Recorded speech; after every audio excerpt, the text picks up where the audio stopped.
Hello friends, स्वागत है आपके अपने यूट्यूब चैनल पर। दोस्तों, आज हम आपको पढ़ाने वाले हैं कक्षा 10वीं का मैथ का अध्याय नंबर 3। अध्याय नंबर 3 का दोस्तों नाम हैगा कि दो चर वाले रैखिक समीकरण योग। क्या नाम हैगा? दो चर वाले रैखिक समीकरण योग। दोस्तों, इस चैप्टर को पढ़ने से पहले आपको इसकी कुछ विशेष जानकारी पता होना चाहिए, कुछ बेसिक सी नॉलेज है, इसके बारे में आपको पता होनी चाहिए। इसके द्वारा अगर आप इसको पहले समझ लेते हो, इसके बाद अगर आप चैप्टर को करते हो तो बिल्कुल आसानी से कर सकते हो।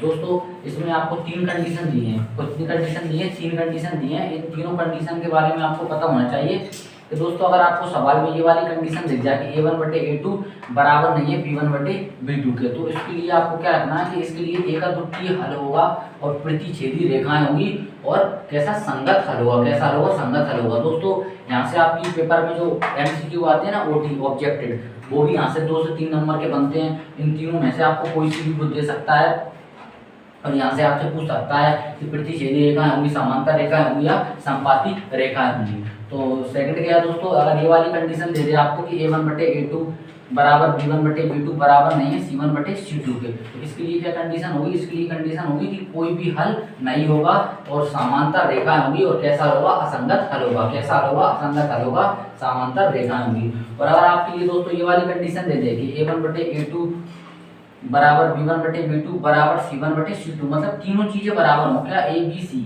तीनों चीजें बराबर हो, तो उसके लिए क्या होगा? अनंत अनेकहल होगा, संपाती रेखाएं होंगी और संगत हल होगा। कैसा हल होगा दोस्तों? संगत हल होगा। दोस्तों, यहाँ से क्या MCQ बनते हैं, तो MCQ इस प्रकार बन सकते हैं आपके, या आपको तीनों में से कोई सी भी कंडीशन दे दे, ये वाली या ये वाली, कोई सी भी कंडीशन दे सकता है और देकर क्या पूछ सकता है कि कौन सी रेखाएं होंगी। तीनों रेखा दे सकता है, प्रतिच्छेदी रेखा, समांतर रेखा और संपाती रेखा। तो आपको यह पता होना चाहिए कि अगर आपको मान लो ये वाली कंडीशन दे देता है तो आपको पता होना चाहिए कि प्रतिच्छेदी रेखाएं होंगी, और ये भी पूछ सकता है कि कौन सा हल होगा, तो आपको बताना है एकत्रीय हल होगा या कोई हल नहीं होगा या अनंत अनेक हल होंगे। तो आपको इनके बारे में पता होना चाहिए। जैसे मान लो ये वाली कंडीशन दे दे कि a1/a2 b1/b2 बराबर नहीं है c1/c2 के, और आपसे पूछ ले कि कौन सी रेखा होगी, तो आपको पता होना चाहिए इसके लिए कौन सी रेखा होगी?